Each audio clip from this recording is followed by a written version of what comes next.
Hello, my name is Ryan Gottfredson, and I'm a leadership professor at Cal State Fullerton, and I'm also a leadership consultant. Today, I'm excited to talk to you about driving inclusion within your organizations. From my experience working within organizations overlook a critical factor in driving inclusion. To start, let's define inclusion. Inclusion is the act or state of including within a group or a structure. Some key aspects, but surely not all aspects of being inclusive, include being accepting, accommodating, welcoming, and compassionate. If we're in an organization and we want to take our employees from being non-inclusive to being inclusive, how do we do this? How do we go from one state to another state? I'm excited to tackle this question with you, and by the end of this, you should have an answer. But to introduce the driver of inclusiveness, let me ask you a few questions. So I'm going to show you a word, and I'm going to ask you, what do you see when I present this word to you? So here's the first word, disagreement. What do you see or think when you hear the word disagreement? Do you think about it as being a threat? Or do you think about it as being an opportunity to learn? What about stress? Is stress something that you see as a hindrance? Or is stress something that you see as an accelerator? Lastly, what about failure? When it comes to failure, is that something that you feel like you need to avoid? Or is it something that you see as being required for your growth? You see, people see each of these words in different ways. And what determines this difference? Well, the distinguishing factor is our mindsets. Our mindsets are our mental lenses that shape how we view the world. You see, every day we're bombarded by thousands, if not millions of stimuli, and it's our mindsets that filter certain stimuli into our brain, and that goes on to shape how we think, learn, and behave. Our mindsets are in many ways like glasses. I don't know if you wear glasses, but if you wear glasses over multiple hours, you essentially lose consciousness of them. You're not aware that you're wearing them.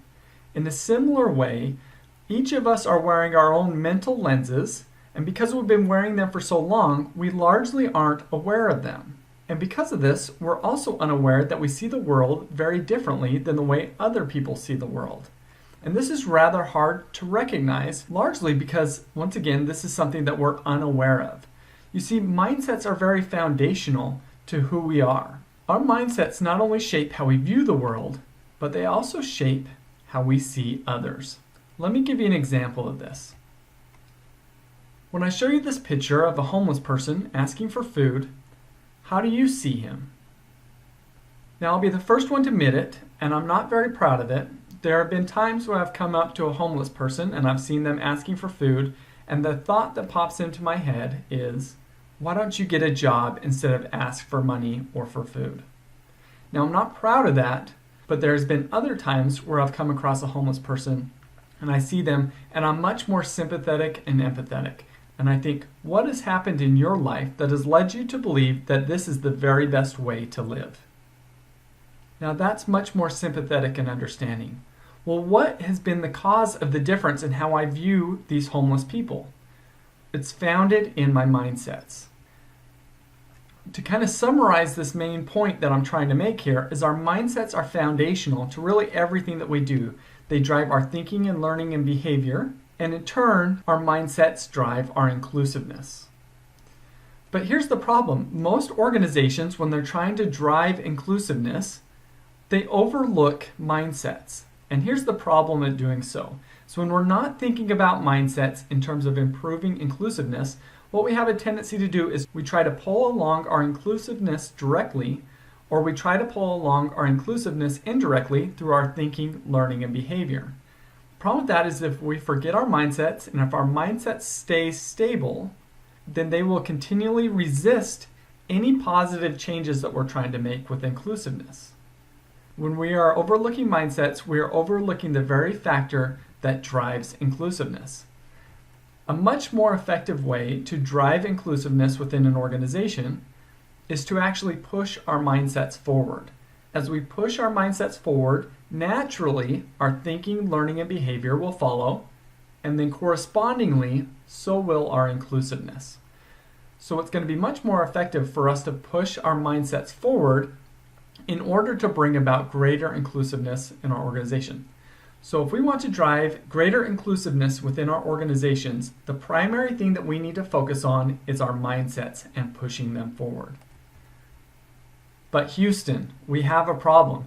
The problem is that most people don't have a very clear understanding about what mindsets to focus on in order to drive outcomes like inclusiveness. But here's where I want to help you out. I want to give you some clarity on 3 mindsets that drive inclusiveness. Now, these mindsets are going to be presented in sets that range from negative to positive. So these sets will be along a continuum. So the first set of mindsets is inward versus outward mindsets. Second is closed to open mindsets. And third is fixed to growth mindsets.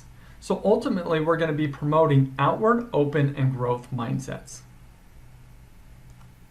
So let me define each of these. Let's jump into our first set here, inward and outward. When we have an inward mindset, we are viewing other people as objects. When we have an outward mindset, we're viewing others as people and we're valuing them as such. Going back to the homeless person example, when I thought about the homeless person as being somebody that should get a job, what I was largely thinking about was them as an object. But when I was much more sympathetic to that person, I was seeing them as a person and I was valuing them as such. So whether we have more of an inward mindset or more of an outward mindset, that's going to influence how we see a variety of different things. Let me kind of walk through this. So when we have an inward mindset, our focus is on benefiting ourselves. We also consider ourselves to be more important than others. We seek the spotlight and we try to limit others' presence in that spotlight. And finally, we believe that other people are not doing their best. But when we have an outward mindset, rather than seeking to benefit ourselves, we seek to benefit the team. We see other people as being valuable partners, where we want to share the spotlight and include others, and we believe that other people are doing their very best given their talents and resources. This set of mindsets is truly at the foundation of inclusiveness. The very idea of inclusiveness involves seeing other people as people. But I don't know about you, it's really easy to see other people as objects. People who get in our way or are less important than us, or where we think that our needs and our interests are more important than the needs and interests of others. A truly inclusive culture and environment is one that values people for who they are, as unique people of value. The second set of mindsets, once again, is between closed and open mindsets. When we have a closed mindset, we're closed to the ideas and suggestions of others. When we're open to the ideas and suggestions of others, and we give those ideas and suggestions adequate time and thought. Let me ask you this question. Are you open or closed? Well, before you smugly slap an open-minded sticker on your forehead, consider this. Closed-minded people would never consider that they could actually be closed-minded. In fact, their perceived open-mindedness is what's so dangerous. I mean, if you were to ask me 10 years ago if I was open-minded, I would have said, definitely, I'm definitely open-minded. But I look back 10 years ago and I think, oh my goodness, I was so closed-minded. So this is something that can be tricky to evaluate in ourselves. So let me describe how closed-minded people and open-minded people see things differently. If we have a closed mindset, we're focused on being right and having our ideas supported. But if we have an open mindset, we're seeking on finding truth regardless of who's right, and we want to see things optimally. When we have a closed mindset, we want to provide answers, and we're largely out of touch with the people that we lead or work with. But when we have an open mindset, we want to ask questions, we want to seek to understand. We seek to give feedback and invite new perspectives. When we have a closed mindset, we want to avoid feedback and we want to avoid new perspectives. And that's really the fundamental aspect here, is if we want to be inclusive, it's essential that we're open to seeing things in different ways and from new perspectives. Finally, if we have a closed mindset, we see disagreement as a threat, and we have a tendency to think that what we know is best. But if we have an open mindset, we see disagreement as an opportunity to learn, and we believe that we can be wrong. So why is having an open mindset necessary for inclusiveness?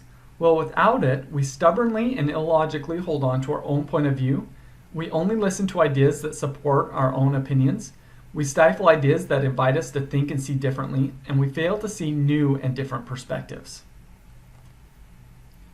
But if we have an open mindset, we drive the number one factor that fuels high-performance teams. And this factor is psychological safety. Psychological safety is the belief that you can express your ideas and opinions and also take risks without fear of repercussion. A truly inclusive environment is a psychologically safe environment. And if we want to have that type of an environment, it's necessary to have open mindsets, to be able to see the perspectives of others and be open to those perspectives. Our last set of mindsets is between fixed and growth mindsets. When we have a fixed mindset, we see ourselves and others as being unable to change. When we have a growth mindset, we see ourselves and others as being able to change, particularly their talents, abilities, and intelligence. So roughly about 50% of the population has more of a fixed mindset. Correspondingly, 50% of the population has a growth mindset. Here's how they see things differently. A fixed mindset individual is focused on looking good and validating their talent. This is because if they believe that they cannot improve their talents and abilities, they continually have to demonstrate it and prove it to others. Growth mindset individuals are not concerned about proving their talent because they know that they're capable of learning and growing, thus they focus on performing and excelling. A fixed mindset individual seeks to avoid challenges and they give up easily because if they fail, that means that they're a failure. But somebody who has a growth mindset, they embrace challenges and they persist beyond failure because they don't internalize failure. They see failure as being part of the process of getting to success. Those with a fixed mindset don't believe that other people can change. For that reason, they don't invest in them. Whereas those with a growth mindset, they do believe people can change. They're therefore willing to invest in them. Finally, those with a fixed mindset believe that success should come naturally, whereas those with a growth mindset believe that success should take effort. When it comes to inclusiveness, one of the things that we see a lot is the idea of stereotyping, that because of an aspect of an individual, let's just say their skin color, that some people might be inclined to label them as a certain type of individual. Well, the type of people that are inclined to stereotype and to label others are those with a fixed mindset. Because those with a growth mindset understand that everybody can grow, no matter who they are, and thus everybody is at a different stage in life and everybody is unique. If we want to bring about an inclusive environment, that's the type of mindset that we need to promote. One in which people can grow and develop and one in which people are unique. And it's through the lens of a growth mindset that we're able to create that environment. Research on fixed and growth mindsets has led experts to say cultivating a growth mindset could be the single most important thing you ever do to help you achieve success. Okay, so that's the 3 different sets of mindsets that influence an inclusive environment. When you think about these, think about an environment that's inward, closed, and fixed. How does that make you feel? I don't know about you, but for me that makes me feel almost like a raisin, shriveled up. But when you think about an environment that is outward, open, and growth, how does that make you feel? For me, I'm picturing a flower that's blossoming, that's blooming. So that's the thing with these positive mindsets. They allow a culture and environment to blossom and bloom. And inclusiveness is an important part of that process. So again, when it comes to improving inclusiveness within an organization, it's essential that we not overlook our mindsets. If we continue to just pull at the top levels of the pyramid and not focus on our mindsets are going to continually resist any growth or progress that we make. A much more effective way to drive inclusiveness within an organization is to push the mindsets forward, to make them more outward, more open, and more growth. As we do so, the employees and individuals within the organization are going to start thinking, learning, and behaving in a more inclusive way, thus creating a more inclusive environment. So how do we push these mindsets forward? Well, first, One of the biggest hurdles here is we need to identify them. Once again, we're largely unaware of our mindsets, but if we can put a label on them, then we can objectify them, we can analyze them, and we can improve them. But in addition to just understanding what they are, we need to identify where our mindsets are currently at. We need to awaken to our own personal mindsets. Well, how can we do that? Well, I've developed a self-mindset assessment that you can take that gives you an overview of these different mindsets. It provides you with a measurement of the degree to which you have each of the positive mindsets, and it gives you direction on how to improve each of these mindsets. So if you're interested in taking that mindset assessment, text My Mindsets to 44222, or else there's also a button you can push right below this video that will direct you to that online. This will give you a customized and an individualized report about your mindsets. Lastly, you need to go about helping those around you awaken to their mindsets. So helping them identify their mindsets, but also measure their mindsets through the personal mindset assessment. Again, I would love to help you with this. Well, I have the self-mindset assessment that you could take, but also if you're interested in having your team take the assessment and getting a report associated with your team's overall mindsets and the degree to which they have the mindsets that drive inclusiveness, I'd be happy to work with you on that.